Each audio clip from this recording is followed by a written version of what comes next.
Come here. That's gonna be fun. All right, so. Yeah, after a long day's work, a good choke out's always fun. All right, so. Jeremy got a haircut. I love it. So now that we're back in January, we're going to reset kind of back to ground zero. We're going to go back to the closed guard. We're going to go back to basics. And you're like, for any of you above white belt, you're like, why would I go back to basics? Because all of you suck at it, including me. So we go back over the basics every year because we can always get a little bit better, a little bit tighter, a little bit faster at the basics. So we're here. We're just going to work a very basic cross collar choke. So I'm here with Jeremy. Jeremy's trying to pass my guard and do all these uncivilized things. I don't appreciate that. I'm going to open his lapel just that little bit, and I'm going to set my pinky right on his collarbone. That's kind of the point I'm looking for on him. Once I'm there, I'm going to reach 4 fingers in and grab that collar. All right? Once I'm there, I'm going to raise my hips up and pull my knees to my chest. As I pull this collar, not just down into me, but I want to pull my elbow kind of to the mat. Boom. To break that posture. Once I'm there, this hand is going to come around his head and grab this nice little top patch. Who's got the right gi on still? Nobody's got one of those patches. Normally somebody has a patch right here. But you want to grab just that little top piece of cloth right on the top of his shoulder. As soon as we do that, you're going to cut your angle, and you're going to brace his chin with your hand. You're then going to throttle your wrist, cross face, and hit your cross collar choke. Let Jeremy breathe, because I like him most days, and I don't want him to pass out. Because Carlos had a bad habit of choking me unconscious while he demonstrated. It was real fun for everyone but me. So I'm here. Like I said, you're going to be hand fighting, doing all these things. A couple of the big details. When I get in, if my hand is too deep, I cannot throttle my wrist properly. If my hand is too shallow, I can't get the pressure on the throat. So it's, what's her name? 3 Little Pigs. Whatever. The 3 Little Pigs, Goldilocks, you got to get it just right, right? So you want, like I said, that finger on the collarbone is always my good kind of scale because my hand is then going to be right in his neck. Reason I break that posture is I want to get to where I'm here. Once I get that posture broke, I'm throttling that wrist right into his neck. You can see Jeremy's mildly uncomfortable already with this. That's without any top pressure here. As I get here, I'm driving that wrist across, which drives my hand in and finishes that choke. As we always talk about, there's 3 parts to a choke. Blood on each side, air in the middle. Good chokes have 2 of 3. So when I'm here, my wrist is hitting that air, or that blood, and that air on the bottom. When I break that posture down, I'm driving that wrist and trying to get as much of that blood as I can on the other side, but I'm also breaking that posture. Once I'm here, that's how you finish that choke. They won't like it. Like I said, we're going back to basics, but so we can get them right. Questions, comments, concerns? Dustin, Yes. is the right hand doing most of the choking, right? 90% of your choke is in this hand. Like I said, when I'm here, most of the pressure is already here for Jeremy. The breaking the posture and getting them here is how you finish. Does that make sense? Other questions? All right, drill it out. 1, 2, 3. All right, so I'm here. Mr. Hensley got his brown belt on purpose and everything, so cross collar choking him is going to be fairly hard. So boom, I grab this cross collar, I go to break his posture, and I start trying to choke him, and he's like, hey man, that's really dumb, because that's a white belt choke, you're not going to do that. So he's going to start engaging my hands and trying to break those grips and try to do those things. That's great. I appreciate that, because everything in this world's a trap. I'm looking to find one of his arms. For me, I'm always going to this arm here. It's my preferred arm, and I like to go this direction, right? So boom, as soon as he starts trying to, kind of break my posture and do all these things, see how he naturally reaches up? I'm just going to look to cup his tricep right behind his elbow. As we're there, I'm going to look to drag this to the far side of my body as soon as possible and keep this this grip here to keep his posture broke. So I'm here, pull, pull. So I'm here, I'm trying to choke Jeremy because he's a jerk. Oh. Pulling this arm across, keeping that posture broke as much as I can. Once we're here, I'm going to slowly walk my feet up Jeremy's body. One mistake I see a lot of you guys make, you'll get here and you'll be like, whee! And try to swing for this arm bar. Realize, the second I relieve all that pressure and leave all that room, Jeremy's going to occupy that space. So as soon as I go here, he's going to look past and do all these uncivilized things. So I don't appreciate that. So boom, I get the arm across, I get his posture broke. I'm going to walk my feet up. For me, I like to pause right here. You'll hear this referred to in a couple ways: high guard, diamond guard, name it what you want. You know, Dead Orchard guard, the magic, whatever the fuck, everyone's got a name. I don't care. Get here.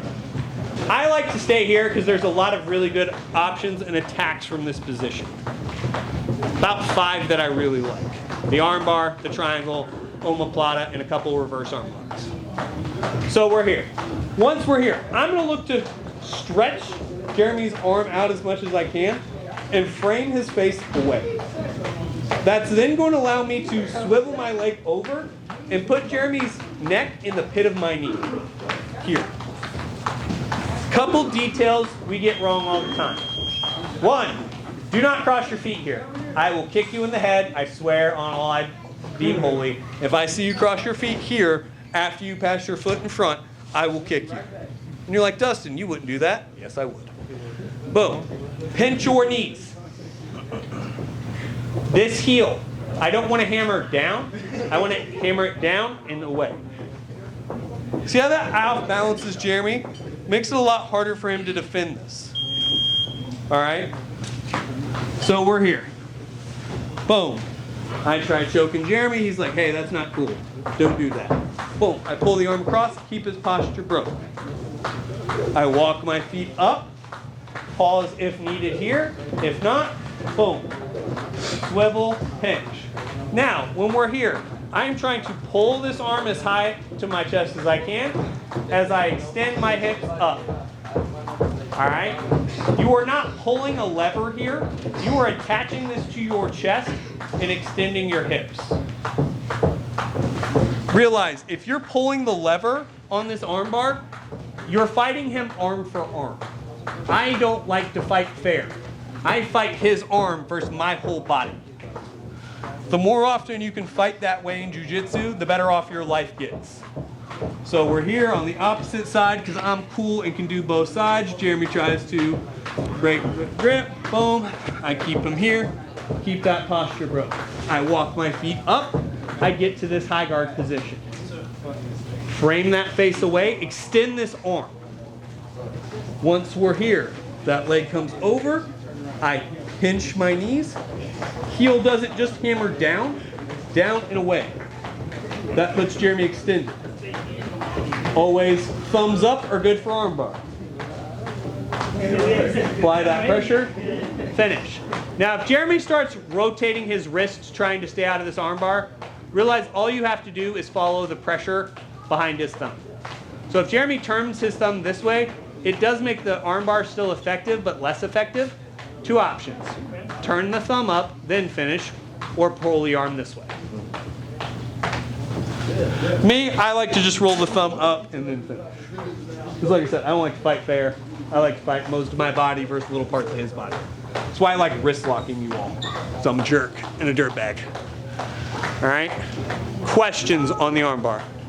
Do you have any hints on how to climb up there? I feel like that climb, So, a lot of people, when they're doing the climb up, what you have to realize is you're shifting your hips back and forth. So a lot of people think it's just you're shifting, you keep trying to shift this way. You have to kind of shift back and forth, back and forth. It's almost like if only we had a drill to like get you to move your hips. No, not trying to be a smart ass there. That really is, think about it like you do when you shrimp. When you're here, it's not a perfect 1-to-1, But that type of back and forth hip motion is what's going to help you. That type of thought will help you get there. What happens to a lot of people is they're just trying to shift one direction, and you end up kind of stuck at a certain point. Other questions here? If you were to go about isolating the arm by grabbing the sleeve, is there a sleeve? So, couple good sleeve grips if you're going to isolate that way. One, I like this pit elbow grip in front, that kind of front grip, because if Jeremy goes to pull his arm back, I have a better fight here. If you're no-gi, I do that same, but I come to that back tricep. So if Jeremy tries to pull his arm across, I have a good there. You can come to some wrist gripping options. I just feel like he has too much of his arm, and that just makes it harder to fight him. Where if I'm here, Jeremy tries to drag his arm back, I have better control there. Those are my best options. There's 1,000 grips in this world. Some people will come behind elbow. You can grab this here. I just monkey paw this. Corey likes grabbing underneath here, and he pulls this one across. Another very popular grip. Not wrong, just not what works for me physically. Corey's got those. I work with my hands all day, hands, so he can just grab things and they are his at that point. Other questions? Una más? All right, so we're here. I'm doing cool things because I'm awesome. I try choking Jeremy. He doesn't like that. Boom. I trap that, bring it across my body. Walk my feet up slowly. Pause here at that diamond guard if I need to. Extend the arm, frame the face. Replace. 2-on-1. Extend the hips. All right. Driller out. 1, 2, 3.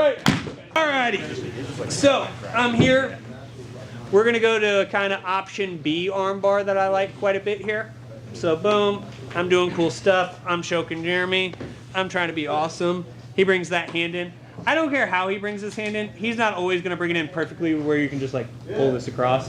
Realize, guys, sometimes you're going to have to hand fight that in and look to re-break that posture. That's where using your legs in guard is very important, and you'll start to notice that as you move up levels. When I close my guard, it's not so I can just hold on to Jeremy. I'm managing space, distance, and his posture with my legs. If Jeremy goes to start moving and doing things, it's very easy to just get him off balance and get him moving here. Just by using my legs, without even my hands.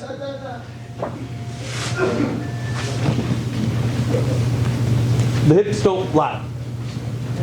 Move your hips, use your knees. Right? Especially for you guys who want to eventually transition into MMA. If Jeremy goes to punch me right now, it's a lot harder to do that when you're off balance. All right? You have to be more active in your guard. Especially those of you who want to play punchy face. So, boom, I'm here. I get this arm across, I get that posture broke, and I get this arm up. But let's say for whatever reason, I'm just not confident transitioning and attacking this bottom arm. We're going to go to something a little bit better and a little bit sneakier, one of my favorite submissions. So, my inside hand here, this is to the outside and away from Jeremy, is going to come elbow in.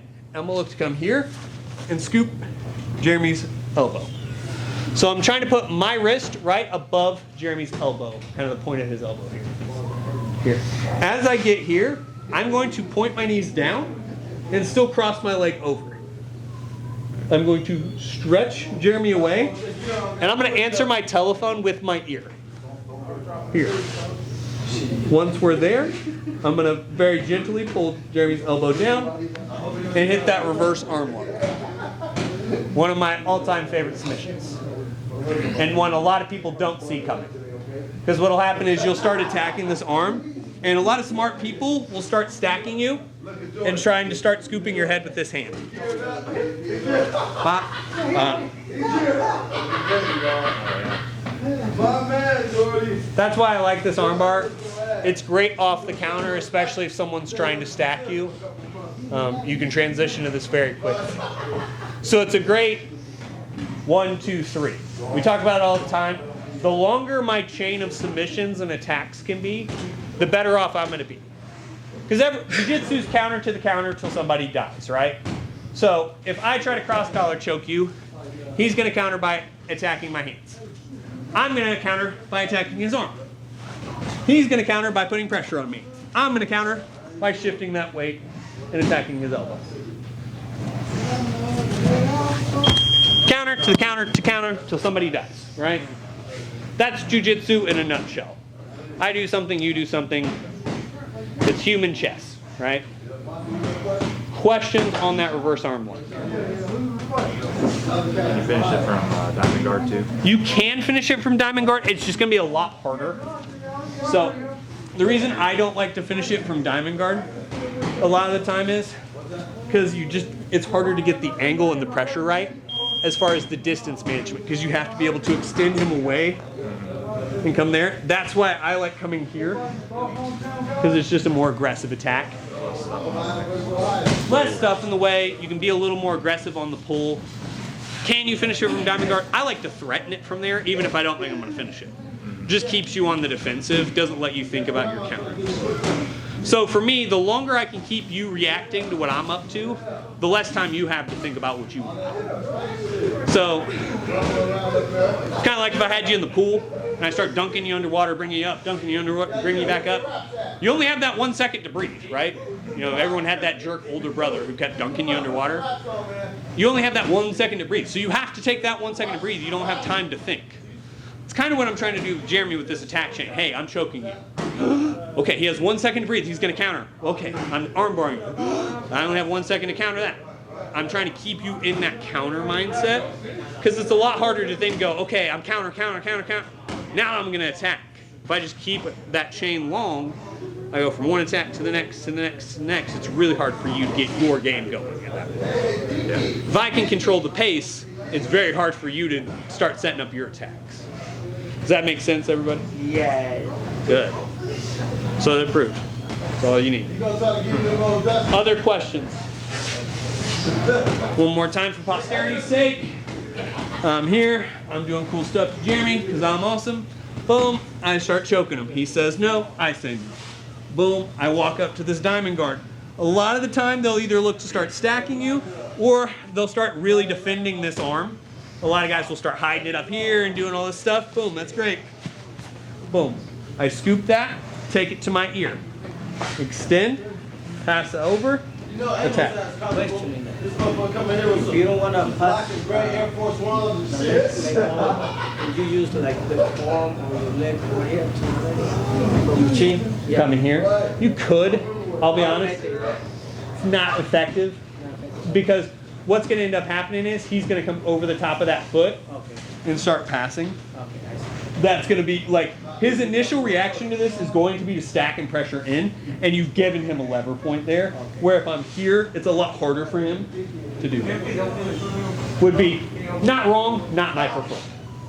Would be my answer to that. I don't think that's, is it wrong to, put a little pressure on the throat there? No, not my preferred motion, but the right guy in the right moment in the right world, that's not wrong.